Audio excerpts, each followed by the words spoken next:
Bueno, buenas tardes, buenas noches a todos. Es un placer estar acá en esta, una de las locuras más que vamos llevando adelante con los amigos de Chile, de Colombia, de Uruguay y de Argentina. La verdad que les agradecemos a todos los que nos acompañan. Les pedimos que mientras tanto cierren los micrófonos, así no escuchamos mucho ruido. Tanto para Cristian y Begoña de la USACH, para Gastón de la Universidad de la República, para José Gabriel de la FUCS y para mí de Universidad Favaloro, generar estos espacios de encuentro. Lo único digamos, que perseguimos es fortalecer y desarrollar, en este caso, la medicina deportiva pediátrica, la deportología pediátrica, que es algo que, bueno, ustedes saben que a mí me apasiona. Así que la idea es generar estos lugares de encuentros académicos y de transmisión de experiencias, y en un marco de, nada, de respeto académico, de profundizar los conocimientos y de no solamente de hablar, sino de escuchar, que por ahí es lo que está faltando tanto a nivel general. Así que desde ya, gracias por estar acá. Hoy va a presentar la FUCS de Colombia, el doctor Juan Pablo Figueroa, que le agradecemos enormemente por ser el que da el puntapié inicial. Así que si querés, Juan Pablo, ya podés compartir pantalla y contarnos un poco de qué vamos a aprender hoy. Ok, buenas noches para todos. Voy a compartir primero. Ya, creo que ya está Ahí está. bien. Listo, bueno, bienvenidos a todos pues a esta primera charla que me invitó pues el doctor José Gabriel a exponer un caso inicial. Mi nombre es Juan Pablo Figueroa Cárdenas, como lo dijo ya el doctor de la Universidad de la Fundación Universitaria de Ciencias de la Salud. Soy residente tercer año de Medicina de la Actividad Física y el Deporte. Hoy pues la idea es compartirles un caso con los compañeros de toxicología, que pues fue un caso como interesante. Se nos presentan pues generalmente a diario y normalmente siempre venimos como de la mano con ellos, y pues se presenta ya que como que toda esta prescripción del ejercicio en ellos, pues en los pacientes jóvenes o en los pacientes ya también un poquito mayores, pues se ve como el consumo de drogas elevado pues, en la ciudad de Bogotá, acá donde nos encontramos. Entonces, pues es un caso de un paciente masculino, un paciente de 27 años, natural y procedente de acá, de Bogotá. Tiene una escolaridad donde él dice que es técnico en mecánica. En cuanto a su ocupación, desde hace un mes se encuentra desempleado. No había tenido trabajo en estos días. Lo último que había realizado era como una intervención de ayudante o de todero en una bodega. Su estado civil, soltero. En el momento vive con el padre y con la madre. En cuanto a su motivo de consulta y en su enfermedad actual, su motivo de consulta era que tenía mucha ansiedad, un paciente que ya venía siendo consumidor de bastantes sustancias psicoactivas, y nos refiere que ha tenido pues bastantes intervenciones por partes médicas, pero nunca ha realizado un plan de rehabilitación. Entonces, desde la infancia ha consumido drogas primarias como tetrahidrocannabinol, nicotina, antecedente de consumo y de clorhidrato de cocaína. Ha consumido hidrocarburos, principalmente hidrocarburos tipo popper y tipo boxer. También ha consumido en múltiples ocasiones anfetaminas. Hace 2 meses él había tratado de suspender la marihuana, quería como llegar a ese plan de rehabilitación, pero no lo había logrado. Realmente tampoco es que tenga un apoyo psicológico, un apoyo familiar o biopsicosocial grande. Y por lo cual pues estaba llegando al síndrome de la abstinencia, y por lo cual pues consultó ese día en el servicio de urgencias. Llegó con bastantes deseos de consumir, llegó ansioso, tembloroso, llegó diaforético y nos refería que quería iniciar su proceso de desintoxicación. En cuanto a sus antecedentes de consumo, se le hizo como todo el interrogatorio. Nos dijo que el tetrahidrocannabinol, pues a los 12 años fue que dio inicio a empezó con 2 a 3 baretos al día. A los 18 años aproximadamente 5 a 6 baretos, y actualmente y actualmente un bareto de 5 centímetros que lo consumía diariamente. En cuanto a la nicotina, inició a los 19 años, aproximadamente hasta 20 cigarrillos al día, pero actualmente tenía 10, que fue como durante la última semana. Clorhidrato de cocaína inició a los 21 años, con 7 a 8 pases al día, tuvo un último consumo hace 2 años. El hidrocarburo tipo Popper lo inició a los 25 años, con un consumo ocasional en fiestas, el último hace un mes. El hidrocarburo tipo Boxer lo inicia a los 19 años, con un consumo de bagging o inhalado, que era diario por 2 años. Las anfetaminas inició a los 17 años, con un consumo de una pepa cada 12 horas, un último consumo hace 2 años. El LSD o la dietilamida de ácido lisérgico inició a los 17 años con un papel a nivel sublingual a diario. El último sí lo había consumido hace 2 años. Había tenido múltiples intervenciones por urgencia, se le habían mandado como procesos de hospitalización y de rehabilitación, pero siempre pasaba algo o tenía como una facilidad para salir del hospital, entonces pues como que nunca se llegó a concluir este tipo de rehabilitación, ni iniciarlo todavía. En cuanto a los antecedentes de él, pues enfermedades negaba, alérgicos negaba, cirugías, una amigdalectomía, una reconstrucción de hombro izquierdo, de mano izquierda y pierna izquierda porque ha tenido un accidente de tránsito, de medicamentos que tomara o algo no tenía. Los familiares, la madre, síndrome convulsivo, era hipertensa, diabetes mellitus tipo 2, artrosis, los tóxicos ya los vimos y las hospitalizaciones eran por los que había tenido.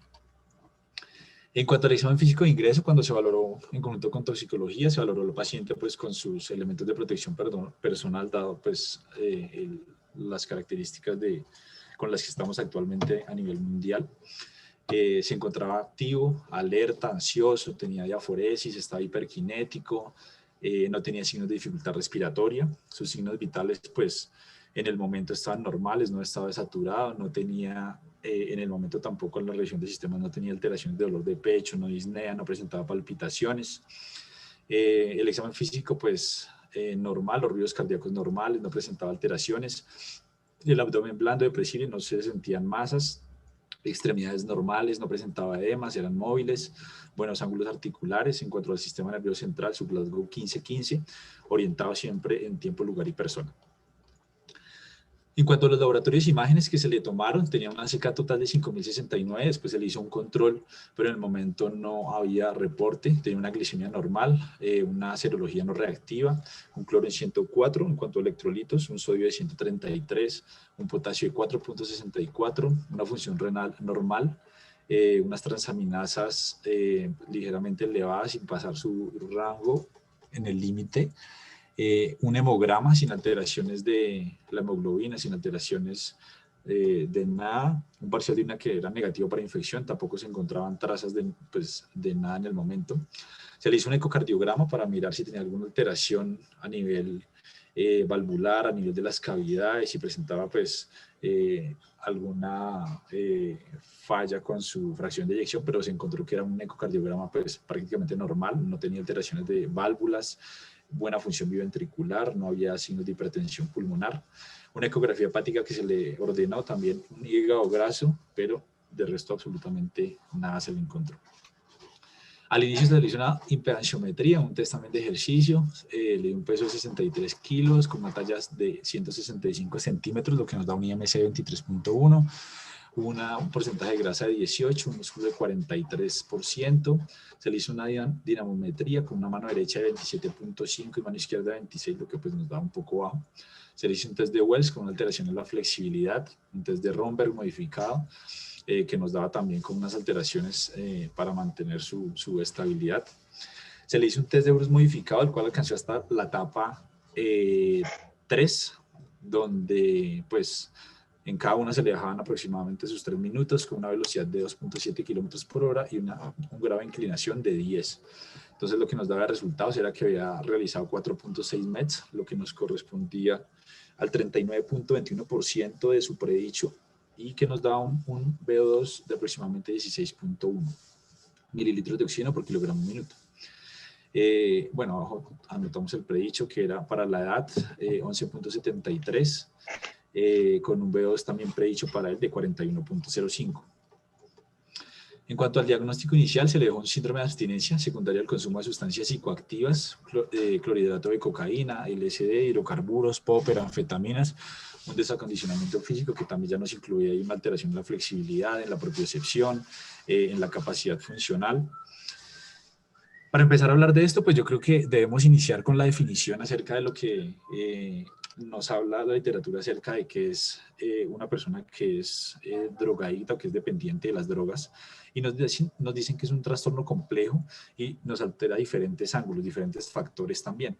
Entonces empiezan a tener alteraciones en la salud en general, empiezan a perder su relación con ellos mismos para cuidarse, para vestirse, ellos mismos no se protegen, tienen una mala relación familiar, una mala relación social con las personas, a veces son muy hiperactivas, a veces también tienden a ser que se esconden mucho de la sociedad. En el nivel escolar o laboral pues no tienen una buena relación, un buen entorno en ellos.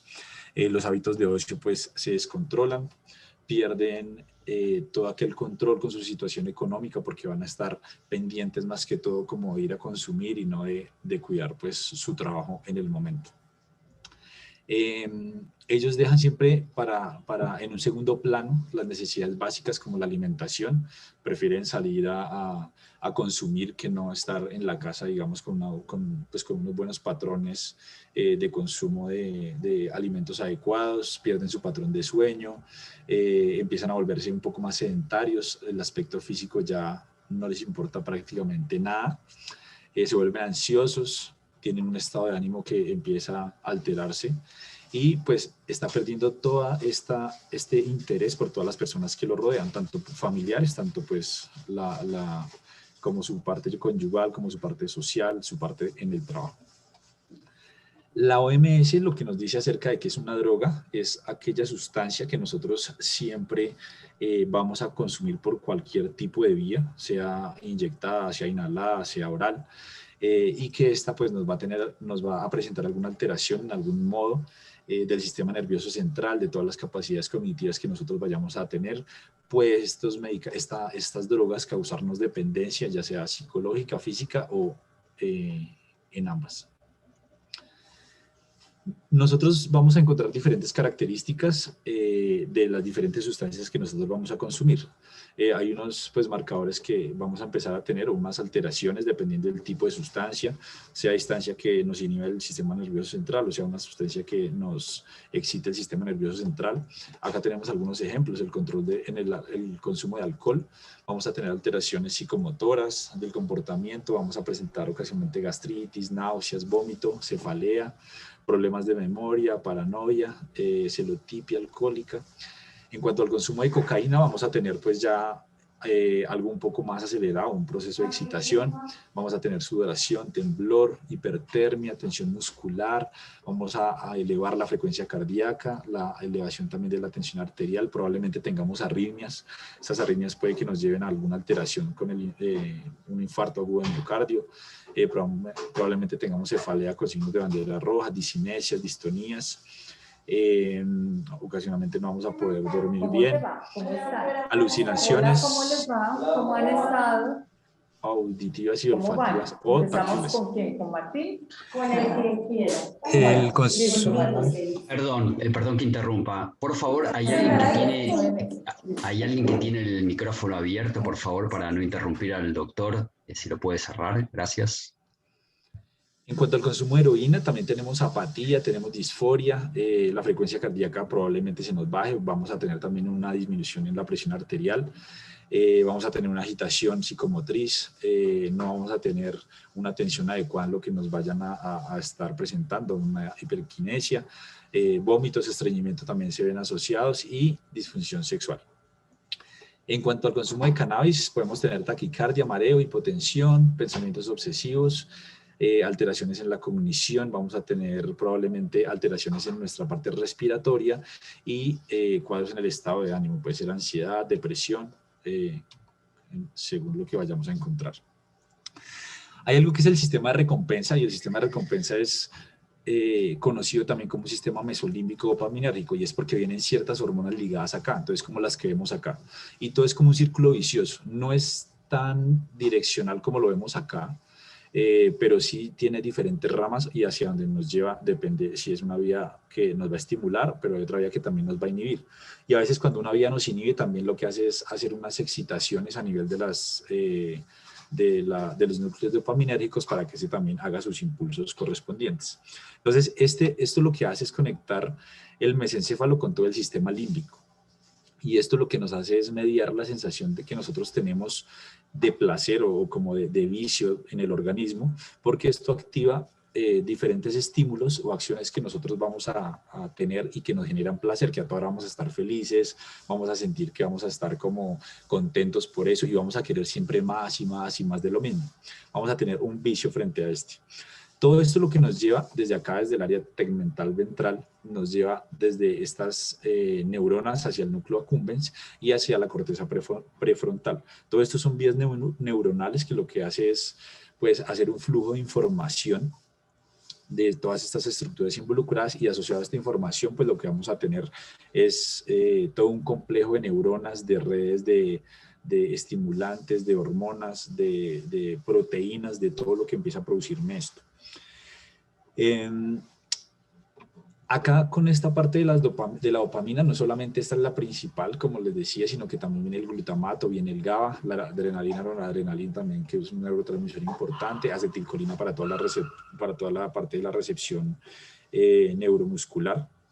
Entonces, esto es lo que a nosotros nos tiene siempre como prácticamente con vida, nos altera como la parte de la supervivencia, siempre vamos a saber qué cosa es rica en cuanto a alimentos, vamos a tener como cierto afín con las relaciones sexuales, como jugar videojuegos, jugar play o también ir a juegos o hacer deporte.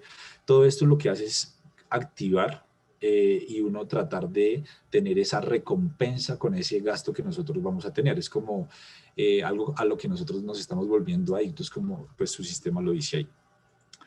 El neurotransmisor principal, pues la dopamina. En la imagen, pues no solamente vienen estos tres, no solamente tienen que quedarse con esta imagen, pero sí hay otros núcleos involucrados, pero principalmente, o como que los que más vienen afín con esto, o con la parte de las drogas, es esto, porque son señales que pueden hacer que el sistema dopaminérgico pues se vuelva activo y produzca como esa parte de que nosotros deseamos tener algo, como de las diferentes cosas. Entonces, si fuma, va a querer fumar otra vez, si consume cocaína, va a sentir esa sensación de lucidez, de que se siente muy bien, de que se siente pues el más grande de todo, y todo eso lo que hace es pasar toda esa información desde el área tegmental ventral hasta la corteza prefrontal. Cuando nosotros tenemos este tipo de pacientes, pues la idea es clasificarlos y empezar a mirar nosotros qué podemos hacer con ellos y cuáles serían los más adecuados para esto. Pues de pronto si llega un paciente que sea consumidor, pero en el momento del ingreso, no sé, necesito algún medicamento más para controlarlo, para controlar esa ansiedad, para limitarlo, pues ese día no lo vamos a poder trabajar, no le vamos a poder hacer pruebas, no vamos a poder interrogarlo bien, que nos diga todos sus antecedentes. Entonces la idea de estos pacientes es primero que se encuentren en cualquier fase del tratamiento, pero que estén bien. Entonces, sea al inicio, sea en el término medio de su hospitalización, o cuando yo voy a hacer que el paciente esté en un nivel avanzado de su patología. Puede ser que al ingreso, listo, hice los antecedentes, hice toda su historia clínica, pero posteriormente, 3 o 4 días después, de pronto presentó una crisis o un síndrome de abstinencia o presentó algo desencadenado por, pues, secundario al consumo de drogas, y en ese momento me toca parar el proceso de rehabilitación con él, porque no siempre vamos a estar como en las condiciones adecuadas. Entonces siempre debe presentarse en un nivel óptimo para poder intervenirlo. Otra cosa es que él debe estar aceptando lo que nosotros le vamos a proponer. Él debe estar interesado en el tipo de ejercicio, en el tipo de duración, en el tipo de circunstancia donde nosotros lo vayamos a llevar para que realice su actividad, porque si no, pues vamos a tener un problema cuando él salga. Entonces, desde el principio tenemos que acogerlo para que él tenga esa sensación también como de frescura, para que acepte todo eso y pueda salir de todo su proceso de drogadicción. Hay que mirar que no tenga ninguna alteración funcional, ninguna parte que tenga que rehabilitar o algo, porque en caso tal, pues habría que intervenir primero esta parte, ya que si empiezo como por la parte de desintoxicación, pues tal vez me encuentre con dificultades después, un problema de cadera, un problema de brazo, un problema mental o psicológico. Entonces debo intervenir otros factores para que tenga un buen desarrollo todo el proceso de rehabilitación. Todo el proceso que voy a implementar en este programa. La idea es que él empiece a encontrar un ejercicio, un deporte que le llame la atención para que aún así empiece a seguir en todo su proceso. Ya ahorita vamos a explicar más o menos cómo son las intervenciones, pero para que él cuando salga del hospital pues vaya con su plan, haga sus ejercicios, depende la intensidad o depende de lo que se le haya ordenado, y es muy importante la progresión en ellos porque pues no podemos estancarnos hasta cierto punto. Hay que tener también especial cuidado con algunos pacientes o no incluirlos en ciertos ejercicios grupales dependiendo. Entonces puede ser que algunos pacientes estén presentando alguna patología orgánica o psiquiátrica que no estén estables, me puede interferir con el resto del grupo. Patrones de comportamiento que yo vea que tengan un desequilibrio en el desarrollo de su intervención grupal, que no se sientan a gusto con más personas, y esto pues me interfiere con el resto del patrón grupal que voy a tener. Los objetivos principales en cuanto a la intervención, pues es ofrecer una vía para la rehabilitación de estas personas. Hay que motivarlos por medio del ejercicio físico, pero pues vamos a ver que las intensidades a veces no son tan altas. Debe ser adecuado orientar al paciente para que se incluya otra vez en el entorno social. No hay que aislarlo, hay que mejorarle todas las patologías concomitantes que tenga, las patologías cognitivas, la parte psicológica que esté un poco débil, y por eso pues no se incluya fácilmente en la sociedad. Debemos manejarlo adecuadamente. Para nosotros empezar a mirar cómo vamos a intervenir este paciente, pues la idea es siempre hacerlo antes de ejercicio, y prácticamente no solo en ellos, sino en todos. La idea en ellos es pues mirar su presión arterial, su frecuencia cardíaca, mirar si desencadena alguna alteración durante el ejercicio, si presenta síntomas de dolor de pecho, si presenta ahogo, si presenta de pronto un episodio sincopal, si presenta, si presenta una alteración de su presión también, si desciende, si asciende. Hay que individualizar este paciente con todos los resultados que nosotros podamos tomar acerca de este test para empezar a mirar. Eso es algo que saqué de la Guía Europea de Cardiología Deportiva para mirar más o menos qué es lo que nosotros vamos a mirar en todas las personas, que también es para general y no solo para deportistas. A ellos yo no los quiero deportistas, pero sí quiero que empiecen a incluirse en un programa que sea de actividad física o de ejercicio, pero que ellos tengan su deporte como en la mente, que sepan qué va a hacer, guiarlos hacia algo que les guste. Yo no puedo obligar a alguien a que me juegue fútbol, o alguien a que me juegue bolos, o alguien a que monte bicicleta, si la persona no está como en su feeling con ese tipo de ejercicio. Entonces acá lo que me muestra son los diferentes tipos de componentes de la actividad física. Entonces debo mirar la composición corporal en todas sus características, debo mirar también la fuerza, la potencia, fuerza explosiva. Todo esto es lo que yo tal vez cuando a él yo lo tenga ya acondicionado, lo tenga en un buen plan, en una buena progresión, esto yo le voy a empezar a mejorar, ¿sí? Hay otra parte que es la metabólica. Entonces voy a mirar las diferentes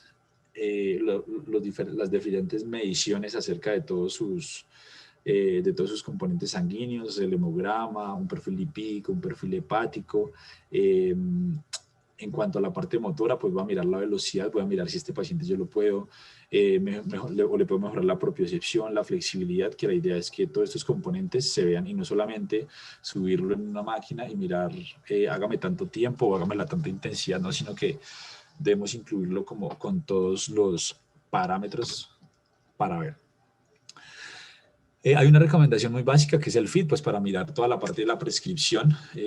Importante siempre individualizarlo, importante siempre que algún paciente tal vez se puede comparar con otro, pero pues no le va a servir el mismo ejercicio, o tal vez no lo tolere, o tal vez tenga alguna patología. Entonces acá esta gráfica es solamente para mirar la clasificación, mirar en qué deporte yo lo puedo dejar, de pronto el tipo de ejercicio que él quiera, pero siempre incluirle todo, siempre sus estiramientos, siempre sus ejercicios de fuerza, de resistencia.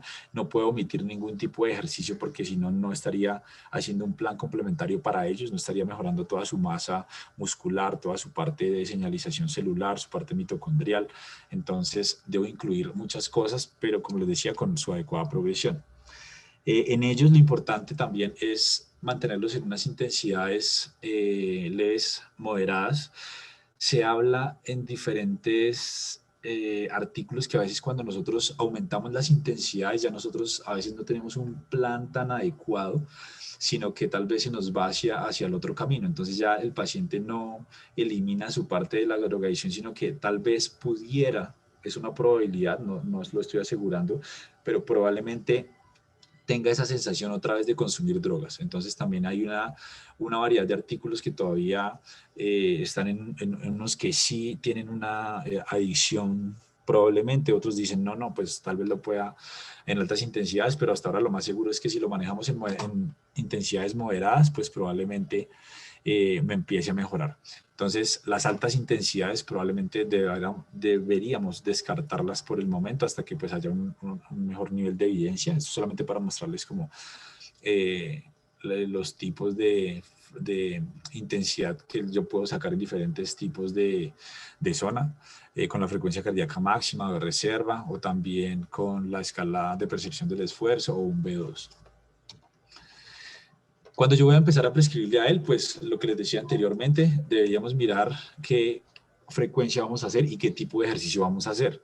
Entonces, en cuanto a fuerza, en cuanto a resistencia, vamos a mirar, vamos a progresarlo, depende de cómo nosotros vayamos a tener este tipo de paciente y este tipo de ejercicio. Entonces, acá solamente puse un ejemplo, una frecuencia de 3 a 5 veces por semana, una intensidad del 60 al 85% de su frecuencia cardíaca máxima, con un tiempo, pues en el tiempo vamos a mirar si la duración la podemos hacer por semanas, por meses. Normalmente hay un programa de 12 semanas, 10 a 12 semanas, en donde el paciente ya ha perdido toda facilidad para volver a retomar como esta adicción a las drogas. Entonces he visto que nos ayuda mucho para como evitar el consumo de cocaína, evitar el consumo de nicotina.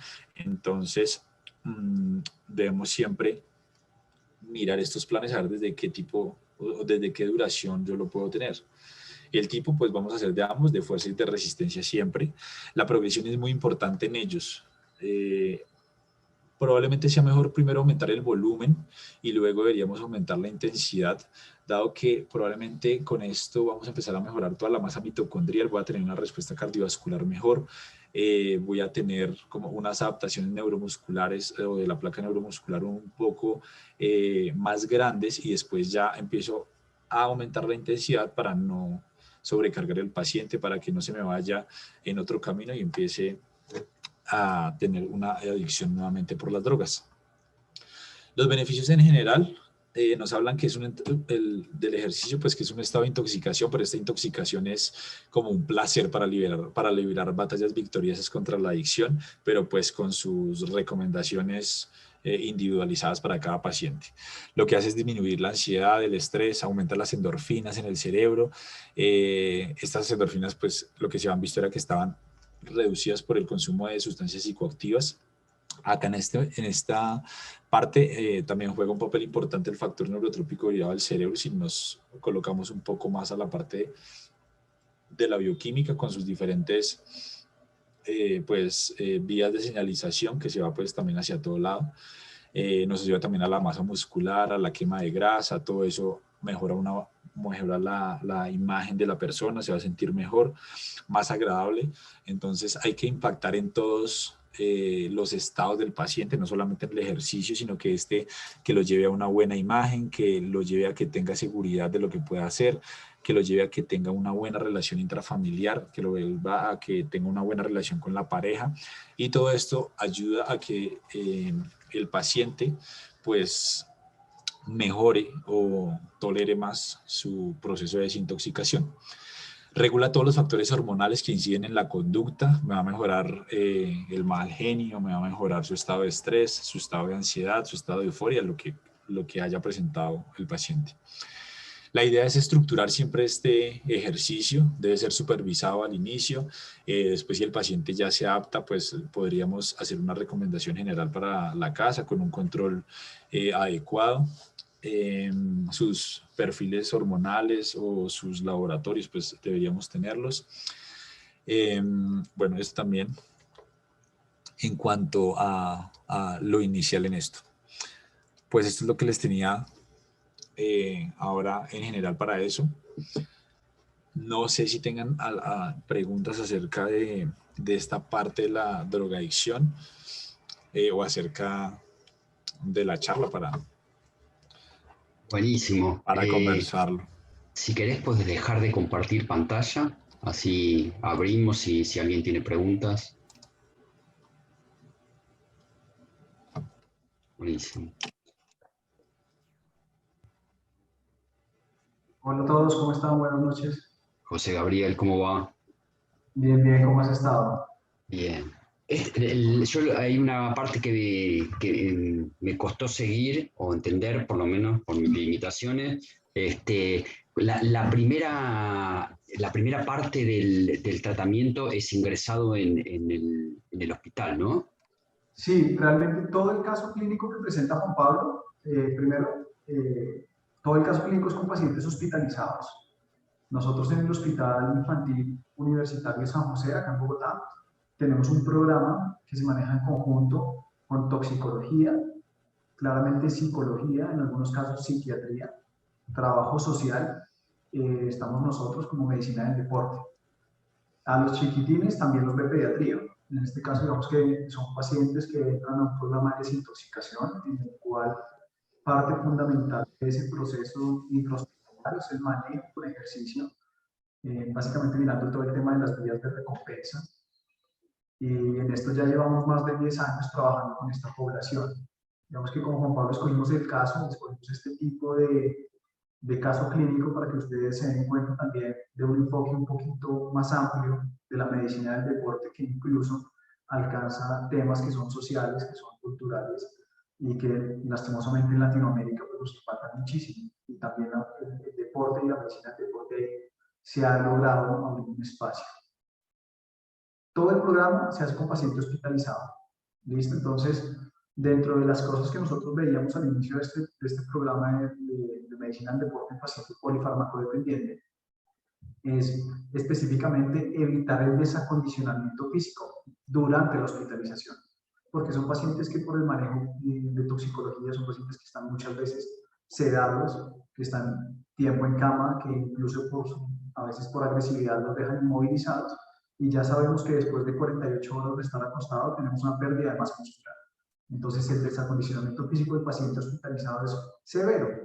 Esto empezó como una iniciativa de, hey, tratemos de ocuparles el tiempo libre, y poco a poco nos fuimos dando cuenta y haciendo pruebas, haciendo impedanciometrías, composición, pruebas físicas y demás, nos dimos cuenta que el paciente no se desacondicionaba a pesar de tener estancias hospitalarias largas, de 14, 15, 20, 25 días, estancias hospitalarias, el paciente no se desacondicionaba por la intervención que hacíamos nosotros.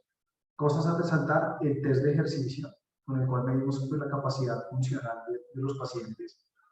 Y algo que quizá difiere un poquito de lo que vemos nosotros de las guías específicamente, es que nosotros medimos el equilibrio como parte del fitness, como parte de la condición física de los pacientes.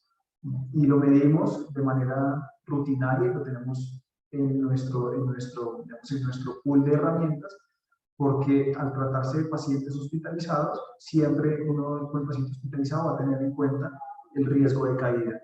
y eso también, digamos, es uno de los ítems que nosotros evaluamos en estos pacientes. Son pacientes sedados muchas veces, en quienes subirlos a una caminadora, a una banda simple, pues el riesgo de caída es alto. Entonces hay que tener en cuenta todo esto. Bueno, estamos atentos a las preguntas. No sé qué les pareció el caso. Muy interesante. Y para como test de equilibrio, ¿qué utilizan? Normalmente hacemos el Romberg modificado. Es una prueba bastante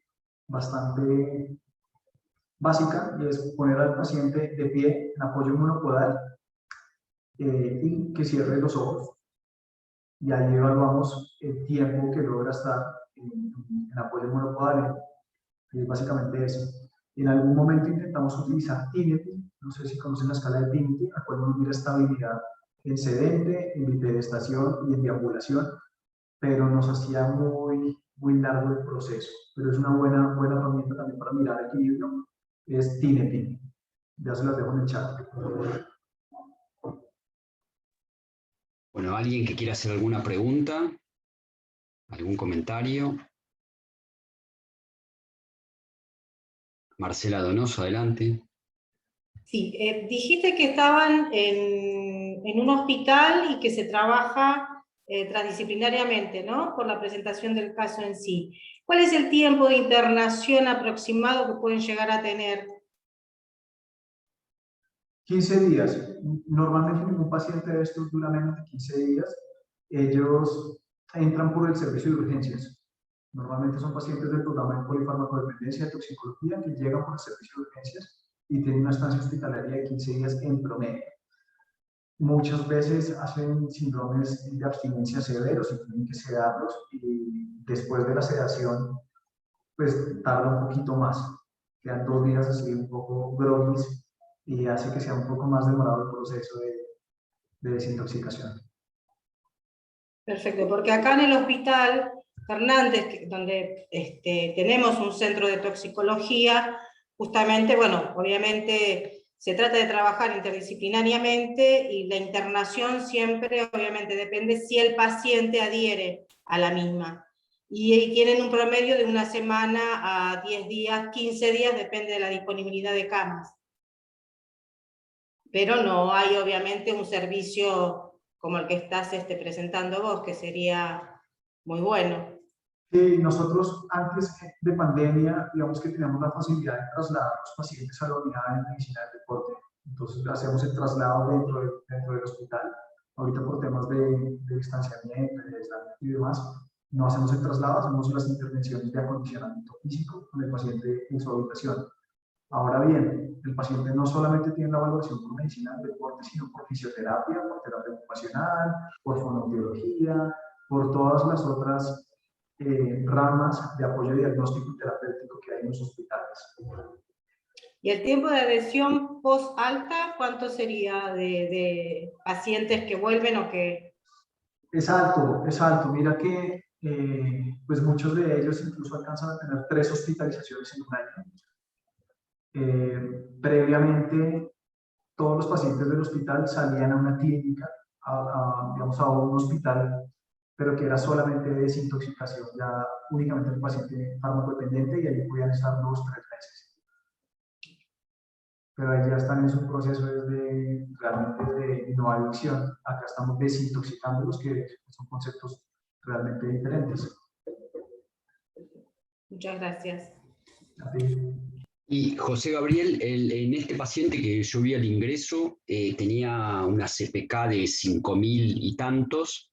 ¿Esto es atribuible al consumo de cocaína, a los temblores, al estado de euforia que refería Juan Pablo cuando contaba el ingreso al paciente? Sí, normalmente es secundario todo esto. Digamos que de manera rutinaria se les pide pool de exámenes cardiovasculares también. Dentro de esto va muchas veces CPK para buscar ese órgano, pues que no haya una lesión dependiendo del tipo de sustancia, como lo mencionaba Juan Pablo, dependiendo del tipo de sustancia, que no haya lesión miocárdica específicamente. También por eso siempre se va con el ecocardiograma a todos los pacientes para buscar que no haya trombosis intracavitaria, muchas veces por el uso de sustancias o de valvulopatías por el uso de sustancias endovenosas. Pero Marcela, yo a José Gabriel lo conozco ya hace un tiempo y él quería hacer comentarios, ya le hacemos publicidad, propaganda. En el hospital tienen el servicio de medicina del deporte, la verdad que es increíble porque trabaja transdisciplinariamente, pero en todas las patologías. Entonces, todos los pacientes que lo permita el grado de severidad de su enfermedad son evaluados por ellos y ya desde el mismo la internación, el deporte es parte de la herramienta terapéutica, ¿no? Es así, José Gabriel, ¿no? De acuerdo, sí, es así, digamos que nosotros acá en Colombia tenemos el mismo grupo de deportólogos, estamos en 3 clínicas acá en Bogotá, cada una es un modelo un poquito diferente, pero en general lo que hacemos nosotros es ver los pacientes que se salen un poquito del estándar del paciente normal hospitalizado, ya sea por el tiempo o por la patología que lo tiene. Entonces, si el paciente dura más de 3 días, si es un paciente clínico, dura más de 5 días, si es un paciente quirúrgico, ya van al servicio de medicina del deporte. Nosotros lo que hacemos es evaluar la condición física del paciente y hacemos un cruce de condición física del paciente, patologías, hacemos diagnósticos propios de medicina del deporte y establecemos pronósticos y planes de rehabilitación. Y eso es lo que hacemos en este momento, pues el servicio crece por todas las ramas, cirugía, medicina interna, pediatría, toxicología, por todo lado. Son los mismos que de la otra charla, ¿no? O sea, es el mismo servicio de la charla que hubo la otra vez. Es el mismo servicio, estamos en 3 hospitales diferentes, entonces hacemos de todo. Cada hospital es más fuerte en una cosa, pero sí, somos los mismos. Yo soy el mismo. Es un lindo desafío, ¿no, Santiago, para acá, para Argentina? Sí, es maravilloso, sí, sí. Yo no tengo conocimiento que haya de esto acá. No, es más, nosotros luchamos todavía contra las cuestiones tan arraigadas como que el paciente enfermo no puede hacer actividad física, ¿no? Entonces, y mismo tal vez en el grupo etario pediátrico, por ahí no es tan marcado, pero en los adultos la sarcopenia por estar tantos días en cama es muy marcada y después trae consecuencias graves, ¿no? Y todas estas cosas que contaba José Gabriel, que yo de eso sé poco, pero bueno, pero todas las cuestiones que no tienen que ver propiamente con la enfermedad y que pueden ocurrir, como las caídas, ¿no? La pérdida de fuerza, la pérdida en el VO2, etcétera, etcétera. Bueno, eso sí hay en el Ramos Mejías, para el adulto mayor hay un servicio puntual, donde al adulto mayor se lo prepara, porque bueno, evidentemente por la sarcopenia y todo la disminución funcional que va teniendo, hay un servicio puntual que se desarrolla el ayudar a cómo caerse para evitar o minimizar daño también, ¿no? Que fue muy interesante, yo tuve la suerte de presenciarlo y es muy interesante lo que trabajan. Sí, en el Hospital Ramos Mejía, acá en Buenos Aires, José Gabriel, es de los pocos hospitales públicos que tiene un servicio de medicina del deporte, la verdad que muy bueno, con gente muy bien formada, que trabajan muy bien, con las limitaciones que puedan tener en cuanto a recursos económicos, básicamente, ¿no? De equipamiento, pero la verdad que es un equipo que trabaja muy bien. Sí, acá digamos que son hospitales privados. Acá en Colombia el sistema de salud tenemos EPS, que son las aseguradoras, y las EPS, digamos que prestan sus servicios a los pacientes a través de IPS, que son instituciones prestadoras de servicios de salud. Yo trabajo digamos que trabajamos en instituciones IPS, que son privadas, y nosotros le cobramos esto a las aseguradoras.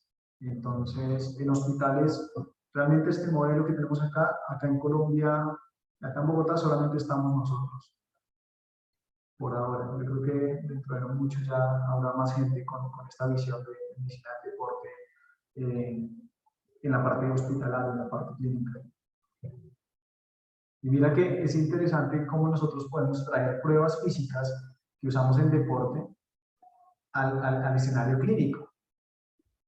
Es lo mismo y es adaptarla. Entonces medimos fuerza, acá lo hacemos con dinamometría. En una época hacíamos con push-ups, pero pues nos tirábamos los accesos venosos, entonces dejamos de hacer push-ups. En otra época estuvimos haciendo, por ejemplo, fuerza, medición, hacíamos en leg extension, medíamos brisket también, y ya uno va teniendo zona media, número de abdominales en un minuto, o tiempo, segundos en una plancha, por ejemplo, un plank. La parte cardio, pues puede ser una test de caminata de 6 minutos, puede ser una ergometría, puede ser un Bruce modificado. O sea, uno va ajustando las pruebas dependiendo de las características del paciente y de lo que pueda y las herramientas que tenga, claramente. Buenísimo, excelente. ¿Alguna pregunta más que tengan? ¿Alguien que quiera hacer algún comentario, algún aporte? Bueno, bárbaro. Entonces, siendo así, le agradecemos muchísimo al doctor Juan Pablo Figueroa, a José Gabriel, y seguimos en contacto. Trataremos el primer martes de cada mes hacer una presentación y tratar de mantener esto que para nosotros es casi un sueño hecho realidad, ¿no? Encontrarnos los latinoamericanos en la presentación de casos clínicos relacionados con medicina del deporte y permitir un poco empujar esto hacia la excelencia profesional. Así que bueno, muchas gracias a todos. Dale. Santiago, gracias a ti por la iniciativa. En serio que muy chévere cuando propusiste esto, pues de una le entramos. Cuentas con todo el apoyo de la PUCS. Y Juan Pablo, muchas gracias por la presentación, muy buena la presentación. Claramente está invitado para que siga acompañándonos todas estas revisiones. Gracias a todos. Gracias, buenas noches. Bueno, muy bien, buenas noches a todos. Hasta luego. Bien. Gracias. Buenas noches, gracias. Buenas noches, gracias. Hasta luego, gracias. Nos vemos.